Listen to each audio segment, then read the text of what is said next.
Good afternoon for the audience who going to listen to the Dhamma talk today on Saturday, 2nd of July 2022. Today we have a Dhamma talk on the topic of improving the mind through Dhamma practice by Bante Jyotinanda from Malaysia. Before we start the Dhamma talk, we will pay respect to Bante together. Selamat sore. Today the Dhamma Desana, before the Dhamma Desana start, we are going to recite Tisarana and Pancasila together. The Dhamma Desana will be about 1.5 hours. If the time and condition depend on the time and the condition, we will have a question and answer. And then after that, we will sharing the merits that we accumulated today by listening to the Dhamma and practicing the Sila, sharing the merits to all beings.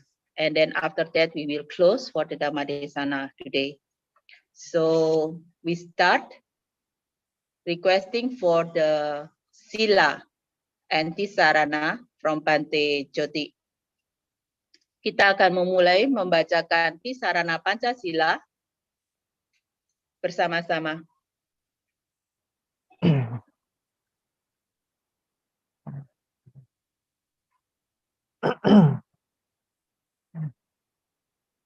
Good afternoon, brothers and sisters in the Dhamma. For today's Dhamma talk, we have chosen as a topic of discussion, improving the mind through Dhamma practice. So now we often hear people talk about self-improvement. Right? I'm sure you have heard this again and again, self-improvement. You go to the bookshop also, there's a whole section just on self-improvement. So self-improvement means carrying out some activity that can help us to improve ourselves, that can help us to become a better version of ourselves, right? From what we are right now. Okay? And of course, self-improvement is to be encouraged, right? So, because in our life, we must always strive to be a better and better person every day, right? So if we do not try to improve ourselves, try to be a better person every day, if we live our life day in, day out, same person without any improvement from day to day, over time, our life becomes stagnant. Right? Our life also becomes meaningless. Right? After some time, you may start to ask, what am I doing with my life? Every day, I'm the same person, day in, day out, no improvement. So it becomes meaningless. It will also be a waste of one's human potential. So as a human being, we are capable of so much. Right? Our human minds has got so much potential. So if we do not use this ability, use this potential of our mind to improve ourselves, then it will be waste of our human potential. So there are many things that people do in order to improve themselves. For example, some people they work to improve their health. So every day they exercise regularly. They discipline themselves, eat healthy food, avoid unhealthy food. They try to cultivate a regular sleep pattern, go to sleep early, wake up early, at a regular time every day. Some people, they try to improve their knowledge. They improve themselves by improving their knowledge. For example, they try to, one way to improve knowledge is to cultivate a reading habit. Try to read as many books as you can, as much as you can. Try to read widely on different topics that interest you. Topics such as, for example, philosophy, science, technology, spirituality. So you try to improve your knowledge in this way. Some other people try to pick up a new skill in order to improve themselves. They pick up a new skill. Maybe they learn to do painting, photography, cooking, computer programming, and so on.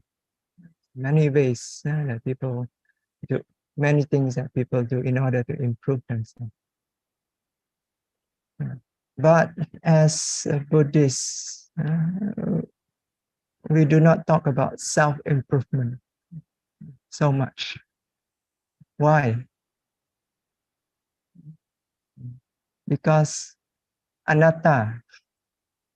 Why is anatta? No self. So if no self, then no self-improvement, right? Yeah, so we don't talk so much about self-improvement. But what we do talk about is mind improvement, improving the mind, or improving the quality of our mind. And the Buddha's teaching talk a lot about this, improving the quality of our mind. In fact, the entire path of practice is concerning this improvement the quality of our mind in order to realize the cessation of suffering. So improving the quality of mind means cultivating our mind in order to become more and more wholesome every day. So as the Buddha says in the Dhammapada, so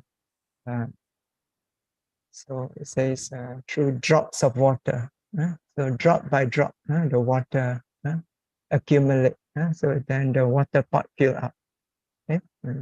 So in the same way, the Buddha says a wise person to fill himself up with punya, with merits, or with kusala, wholesomeness, by gathering this wholesomeness, this merits, little by little by little, every day, just as the pot is filled up by drops and drops and drops of water.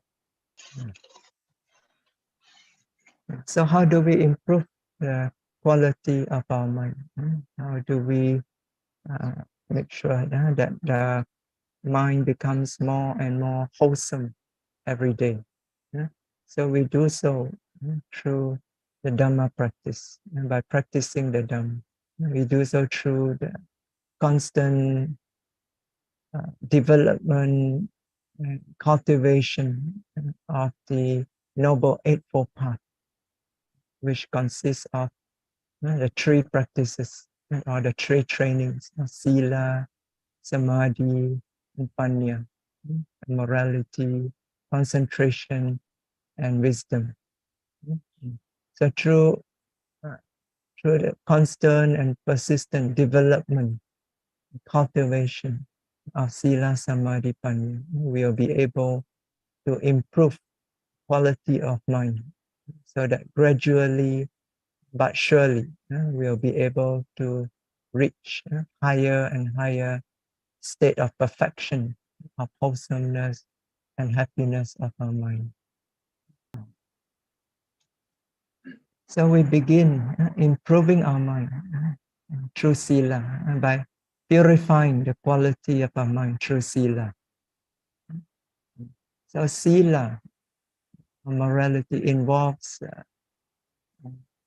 improving our external, physical, and verbal action. Improving this action from unwholesome, uncultured, rough, physical, verbal action, improving them to wholesome, cultured, refined, physical, and verbal actions. So this our physical and verbal actions.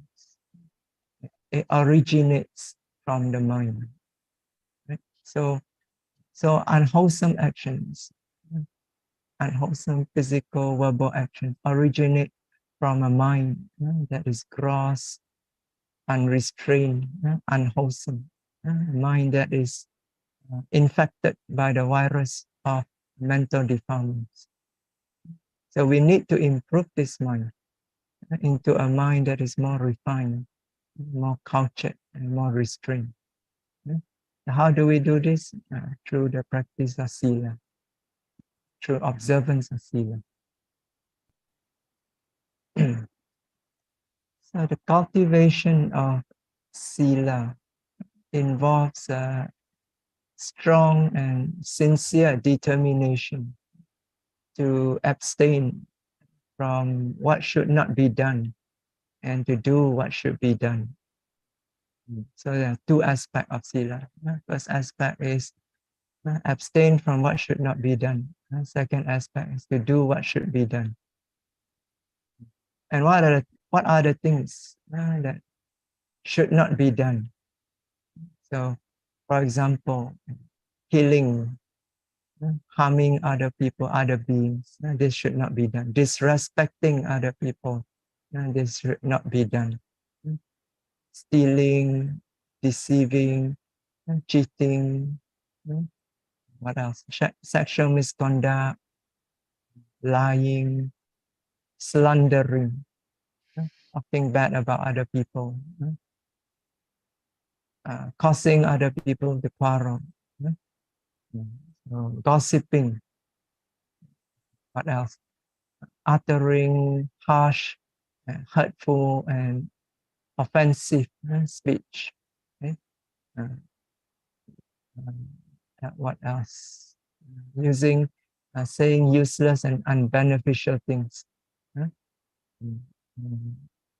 Consuming intoxicating substances that can cause the mind to become cloudy, that can cause us to lose control of ourselves. That means cause ourselves to become unmindful. So these are examples of things that should not be done. So when we indulge in such unwholesome actions, unwholesome physical and verbal action, our mind becomes unwholesome. It becomes rough, crude, ugly, and disgusting. So we need to improve. We need to upgrade this mind. How do we do so? So firstly, by seeing and realizing that such a unwholesome, low and inferior state of mind, they are very ugly, they're very disgusting. Then also by seeing and realizing that this unwholesome action are unbecoming, not proper for us as a disciple of the Buddha, one who is so pure, and also as a yogi who claim to be working to purify the mind. So such action that comes in such an unwholesome state of mind is not proper. So we should not entertain such a state of mind. So when we see and realize in this way, this gives rise to what we call hiri and ottappa, moral shame and moral fear. So we become ashamed, become disgusted with such an unwholesome state of mind, with such unwholesome physical and verbal actions. So the arising of hiri and ottappa is the beginning of sila. So when we realize how ugly, how disgusting this unwholesome state of mind are, and how they are not proper for us as a disciple of the Buddha, as a yogi. So when we realize this gives rise to a strong adhitthana, a strong determination to abstain from them. So we start to make effort to restrain our mind from this unwholesome gross state of mind, and to also to abstain from the unwholesome physical and verbal actions that arises out of this unwholesome state of mind. So when we restrain our mind, these gross unwholesome mental defilements, then our mind become more refined, more cultured. Mm. And just like this, just by doing this, we have already improved our mind, upgraded our mind. So very gross defilements. And now the mind becomes more refined, more cultured. And this will reflect externally in physical and verbal actions. The physical and verbal action also become more refined and more cultured. So abstaining from what should not be done, as we said, this is only one part of sila. So the other part of sila is to do what should be done. So what are the things that should be done? So for example, we should treat others with kindness, compassion, treat them with respect. We should cultivate generosity, contentment with regards to our personal possession. We should carry out our duties to our parents, to our elders, to our teachers, to our family and society. We should cultivate honest and truthful speech. We should speak in such a way that promote harmony among the people. So we should speak words that are kind, gentle, loving. Speak what is beneficial. We should have humility, also gratefulness. What others have done for us. We should have patience and so on. Basically, should carry out all our physical and verbal action with mindfulness. These are things that should be done. So this beautiful physical verbal action, these are things that should be done. And they are motivated by beautiful, wholesome mental state. So they arise out of a wholesome state of mind. That is beautiful. So when we engage in such physical and verbal actions arising from such a wholesome mental state, so our mind becomes more refined, more beautiful, more wholesome. And the mind with hiri and ottappa, we realize and see that such a refined, beautiful, wholesome state of mind, this is proper for a yogi and proper as for a disciple of the Buddha. So when you realize like this, then the mind will become inclined strongly to develop and cultivate such wholesome state of mind. You are happily and diligently work to cultivate such wholesome actions. So in this way, the mind will increase in its beauty, refinement, and wholesomeness. So in this way, the mind is improved, upgraded to a higher level of wholesomeness. But sila only improve the mind to a certain extent only. So there's still room for more improvement. So sila helps to restrain the grossest form of the mental defilements. So when these gross mental defilements have been restrained, external physical and verbal actions become more cultured, more refined.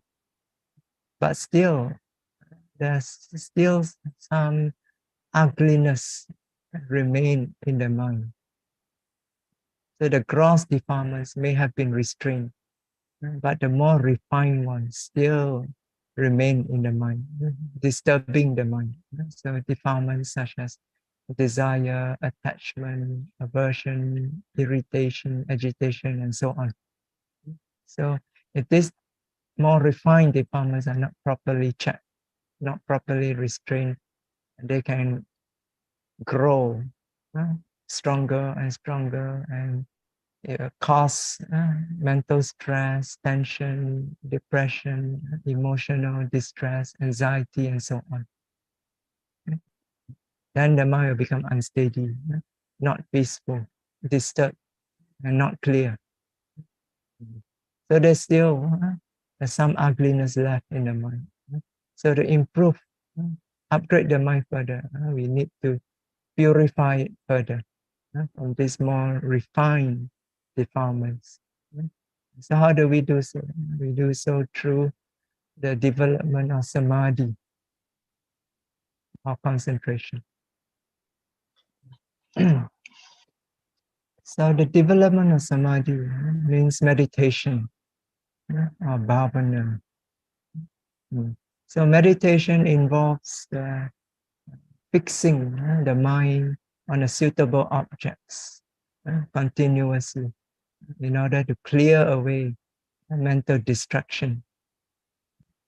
So you need to fix the mind on a suitable object. A suitable object means an object that is capable of causing wholesome state of mind to arise.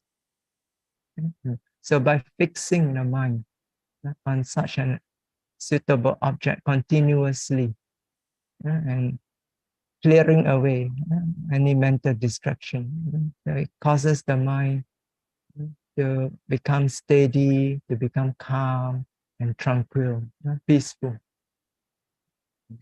So example of suitable objects given in the text, scriptural text, for example, anapanasati, mindfulness of the in and out breath. So this is a suitable object. So it's when you focus the mind on the breath, what wholesome state does it develop? So anapanasati, right? So sati, mindfulness. So you develop mindfulness, this wholesome state of mindfulness. Another object, for example, Buddha-nusati or Dhamma-nusati, Sangha-nusati. So you recollect the virtues of the Buddha, Dhamma, or Sangha. So by doing so, you develop the wholesome state again of mindfulness, anusati. So it involves sati, mindfulness. Okay. Also saddha. So you reflect again and again on the virtues of Buddha, Dhamma, Sangha. Very strong saddha develop gradually in the mind. Also there's metta bhavana, another suitable object. So by doing metta bhavana, metta meditation, so you develop the wholesome state of metta. And in vipassana meditation, we direct the mind to contemplate nama rupa as an object, mental, physical phenomena. By doing so, we develop wholesome state of sati sampajanya, mindfulness, and clear comprehension. So these are example of the suitable objects that we use to fix our mind on in order to clear away mental distraction and to develop strength of the wholesome mind. And there are two types of meditation, two types of Buddhist meditation, the samatha and vipassana. So both kind of meditation involves directing and sustaining the mind continuously on a suitable objects. Okay? So directing the mind, this means vitaka. Vitaka, which is a jhana factors, the application of mind, the directing it, applying it on the object. Okay? And then sustaining the mind means vichara, which is another jhana factor. So you sustain the mind on the object. So as you continuously direct and sustain the mind on the object with vitaka and vichara. So gradually, bit by bit, moment by moment, you cause the wholesome mind to arise. Every moment you direct, you sustain, every moment, wholesome mind is arising moment by moment. So wholesome state of mind, depending on the object that you are contemplating. So the wholesome state of mind can be saddha or metta or sati sampajanya. Okay? So moment by moment it arises. As you keep directing, sustaining. So, and gradually they grow stronger and stronger, become more and more intense and powerful. Okay? So this is the meaning of bhavana. Bhavana means development. So you are developing strength of the wholesome mind by focusing the mind in a suitable way on a suitable object.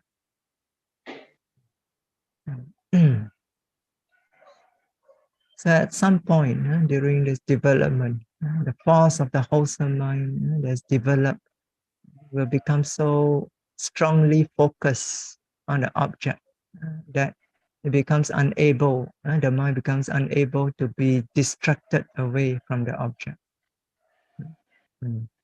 So this steady power of focus, this is called ekagata, which is one-pointedness of mind, which is another jhana factors. So other jhana factors like piti, sukha, joy and bliss, these can also arise. So vitaka, vichara, piti, sukha, ekagata. These are jhana factors, which when they arise and become stronger and stronger, they help to clear away these mental defilements called the hindrances, the nivaranas, which disturb and obstruct and oppresses the mind. So when the mind, because of the jhana factors that's developed, when the mind becomes free from these hindrances, become freed from the disturbances and obstruction from these hindrances, so the mind begin to settle down with ease onto the object. So it become tranquil, calm, peaceful, and relief from the oppressiveness of the mental defilements. So in this way, you have improved and upgraded the mind further from a mind that is restless, agitated, disturbed, to a mind that is calm, peaceful, tranquil, steady, at ease, and comfortable. So this is the state of samadhi. So at this point, up to this stage of development, so the development of wholesomeness is still not completed yet. So there's still more room for improvement of the mind. So due to the power of samadhi, the mind has become steady, become peaceful, tranquil. But this state of mental steadiness, peacefulness, and tranquility, these are conditioned state of mind. So they are conditioned. Condition means they arise due to when certain condition comes together, they arise. And as long as these conditions remain, they also remain. They are sustained by the condition. So as long as you continuously meditate correctly, so you are able to maintain the supportive condition. So the samadhi, the state of samadhi remains. It does not disappear. But eventually you have to stop meditation, right? So when you stop meditation, then you begin to engage with the world again. And you begin to encounter many different objects of the world, including sensual objects that tends to cause the mental defilements to arise. Okay? But due to the power of samadhi, at first, when you first encounter this object, due to the power of samadhi, the mind can still resist. Because when you just come up from the state of samadhi, the mindfulness and sati is still very strong. Okay? And so because the sati is very strong, the samadhi is still very strong, the mind can still resist. There's still some restraint in the mind. So the defilements does not arise immediately. Okay? But when you stop meditating for a longer and longer and longer period of time, slowly mindfulness and the concentration becomes weaker and weaker and weaker. When they become weaker and weaker, the defilements also become stronger and stronger. They return again. And eventually cause the mind to become agitated and disturbed again. So the reason why the mental defilements can arise again to disturb and agitate the mind is because samadhi only suppresses this mental defilements. So, but the root of the mental defilements still remain in the mind. For example, if you cut down a tree, but you do not dig out the roots, so when the condition is right, the tree will grow again from the roots, even though you have cut it down. So samadhi only cuts down the tree of the mental defilements without removing its root.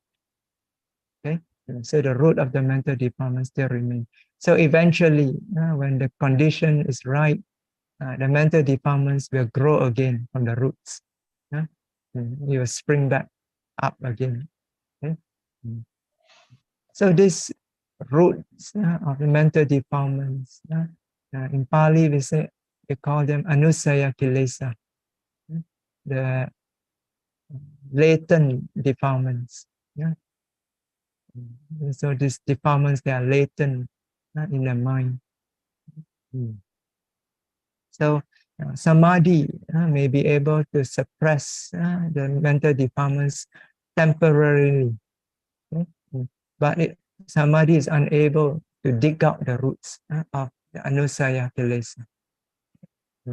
So the mind may be calm, peaceful, and tranquil while you are in a state of samadhi. But once you withdraw from the state of samadhi, you stop meditation, you come up from samadhi, and the mental defilements will grow back again from the roots of the anusaya, and then it will cause disturbances in the mind again.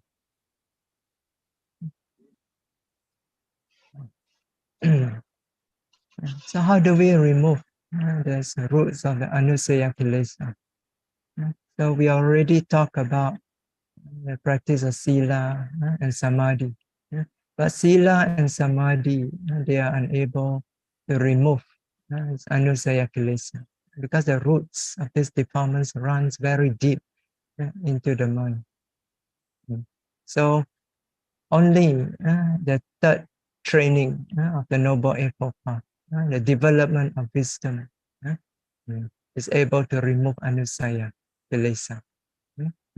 So only wisdom of panya is sharp enough in order to completely dig up the roots of the mental defilements from the mind. So only through wisdom can we achieve the complete purification of mind from all traces of mental defilements. Okay? But here, when we talk about wisdom, panya, we are not talking about just any kind of wisdom. So it refers to a very specific kind of wisdom.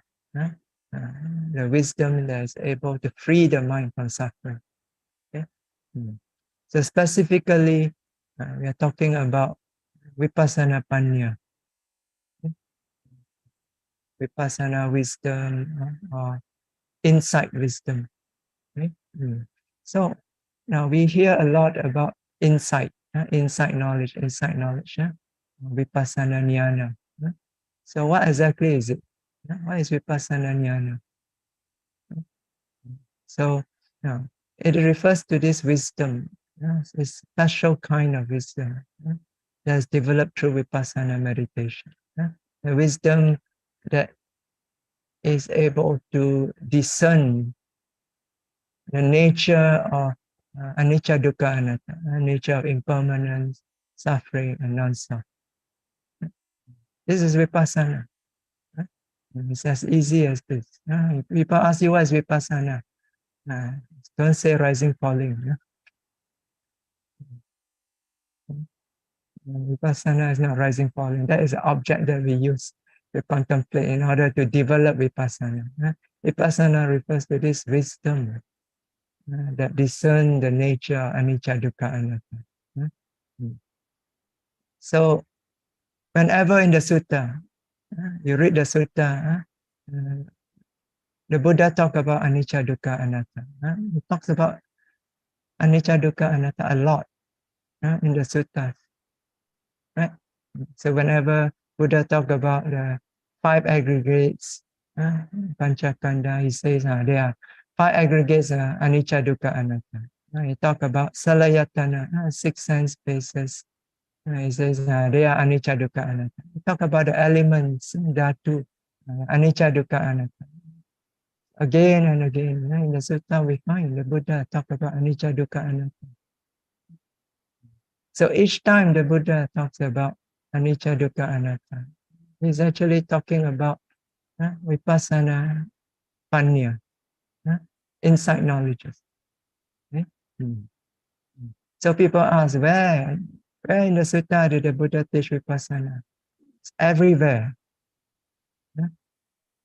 You just open up any nikaya, you will find the Buddha talk about anicca, dukkha, anatta again and again. So he's talking about vipassana. Okay. So when we talk about panya, development of panya, as part of the Noble Eightfold Path, is specifically talking about this wisdom that's able to liberate the mind from suffering. So this wisdom includes vipassana, insight, and also magga jnana, okay? The knowledge of the path. Okay?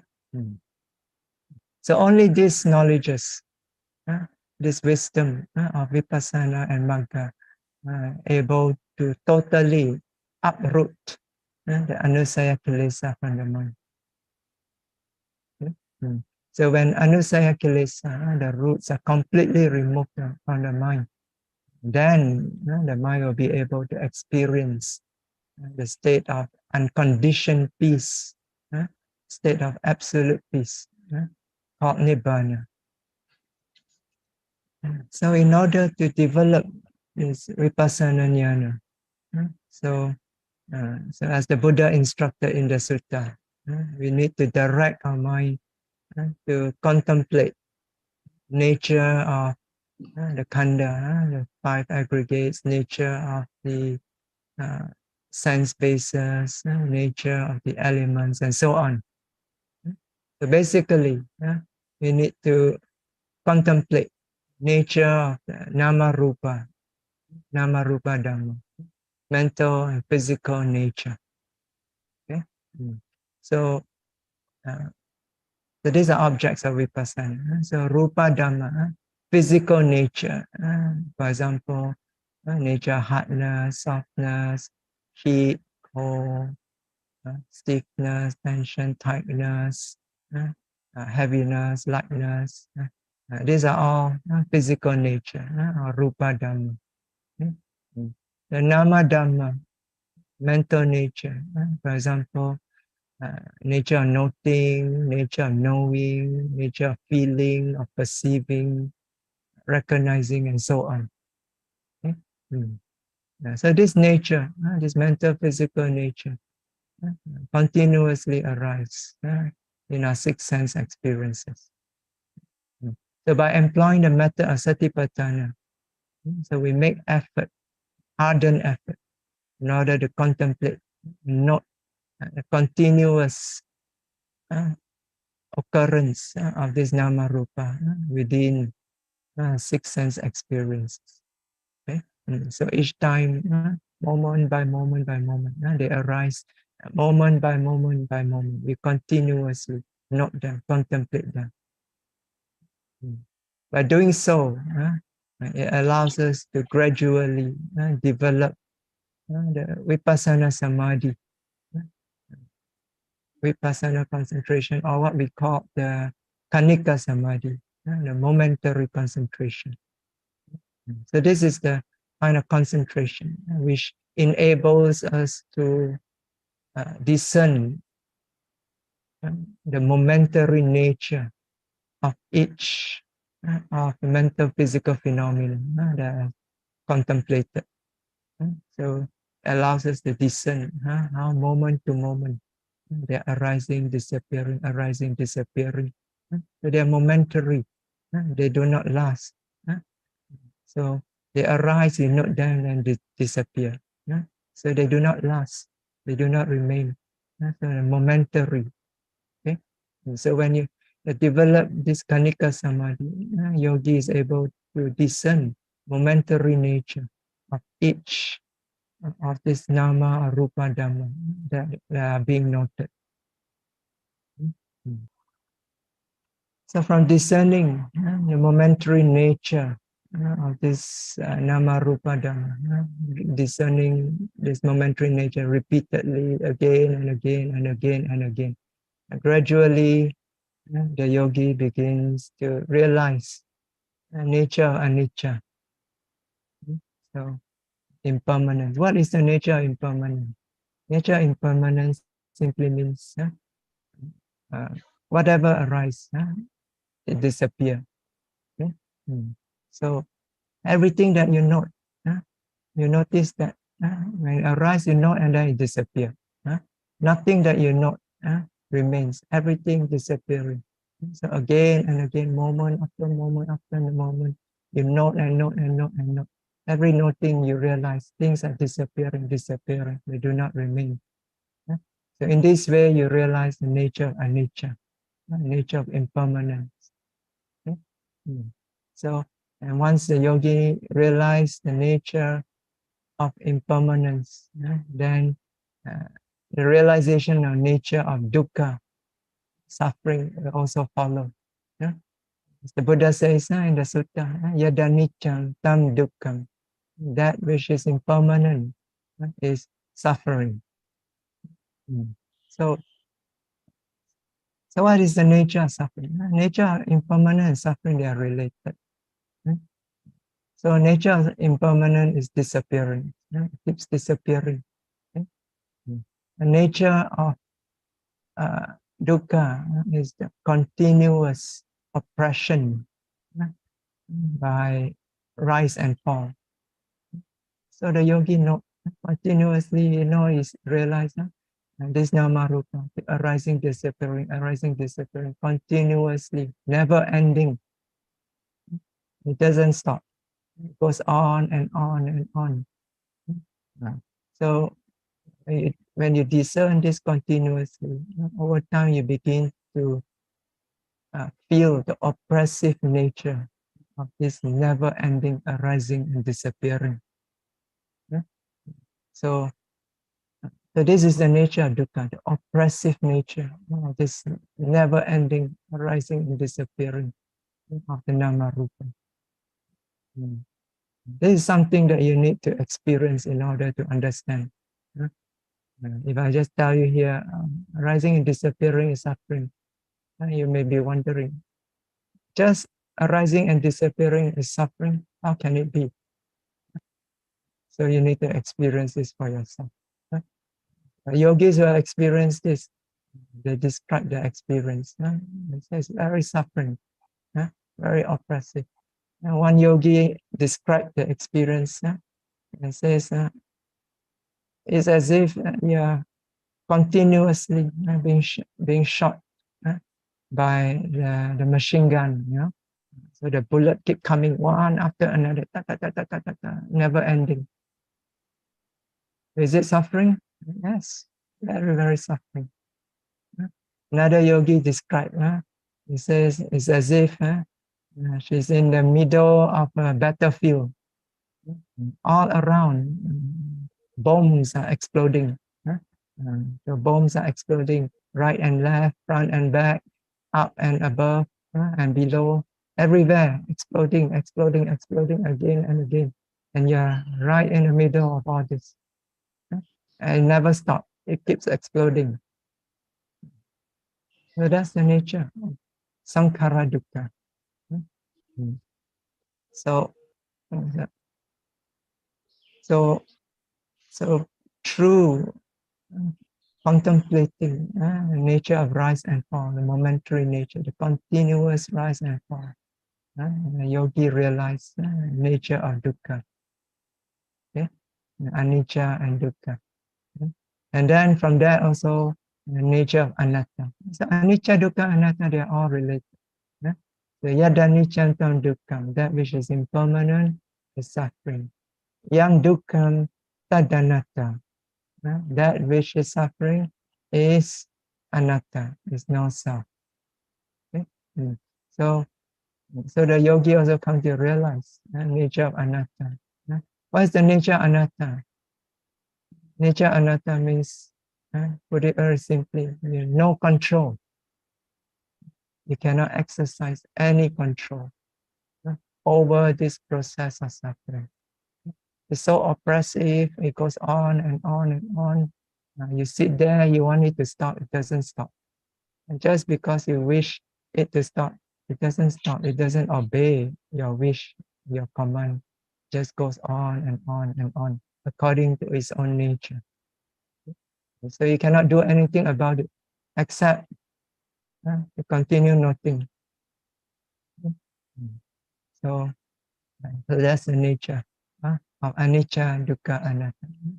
So this insight into nature, anicca, dukkha, anatta arises from this continuous noting, contemplating this momentary nature, nama rupa, that's arising moment to moment to moment. So when the yogi repeatedly develop this insight into anicca, dukkha, anatta, repeatedly discern nature, anicca, dukkha, anatta. So the vipassana jnana grows stronger and stronger and stronger. So it grows stronger and stronger gradually. The mind begins to let go of all the mental defilements with regards to the mental and physical experiences. So usually when in a normal everyday life, when you experience a nama rupa, so when do you experience nama rupa?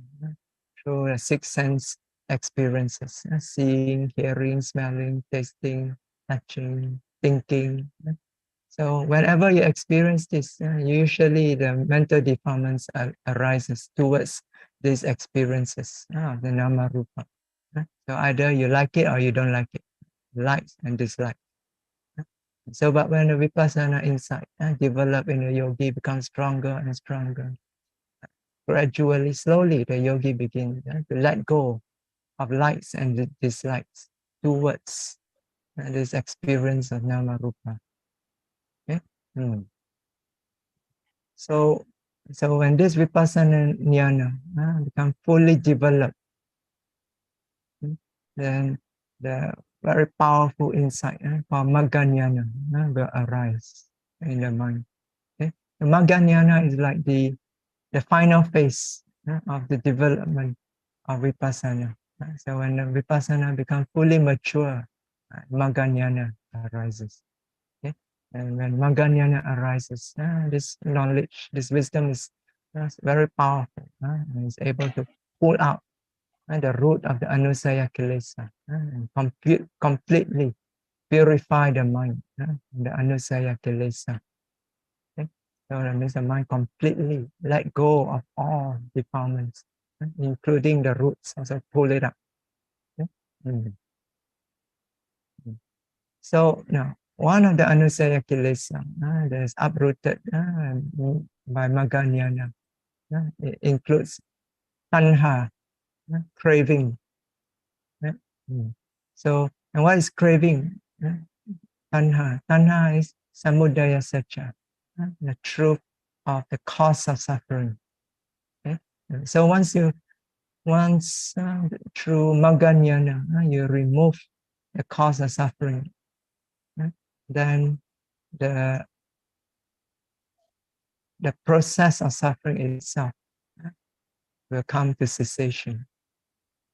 So the yogi at that moment is able to experience the cessation of suffering. So he experience the unconditioned state of absolute peace, what we call nibbana, which is a third noble truth, cessation of suffering. And this experience of nibbana through magga and then later through phala, and this is the highest development the mind can achieve. So it's a state when the mind is completely freed from all traces of anusaya kilesa. So it's completely freed from all the suffering of conditioned existence. So, and this is a true refuge in the Dhamma that all Buddhists are seeking. So this is a refuge that is safe from all the suffering of the conditioned existence. So this is the highest security and happiness that the mind is capable of.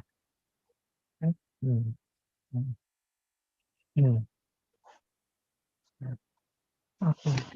So to conclude, so we wish that may all of you be able to practice the Noble Eightfold Path, consisting of Sila, Samadhi, and Panya continuously. Improve and upgrade your mind from Sila to Samadhi, from Samadhi to Panya, so that you can finally reach the ultimate state of perfection in the realization of the complete freedom from samsara dukkha. So may all of you be well, happy and peaceful always. May all of you be always safe, healthy and strong. Sadhu, sadhu, sadhu. Bante, before you leave, I would like to request forgiveness if today the translation is not good enough. I noticed some of the things I cannot write from my handwriting because it's too fast. I'm sorry. So it's okay, Sally. We all do our best. So I'm sure they all understand what you translated. So as long as the message gets through. So Thank you, I don't Bante. demand perfection. Yeah. Thank you, Bante. Okay. Jadi, sadhu, sadhu, sadhu. So I can lock off now. Yes, Bante. Yes, Bante. Yeah. Thank you, Thank Bante. you, Bante. Okay. Thank May you all for of you the be well, Dhammatalk. happy Please always. pay respect to Bante before Bante leaving the session.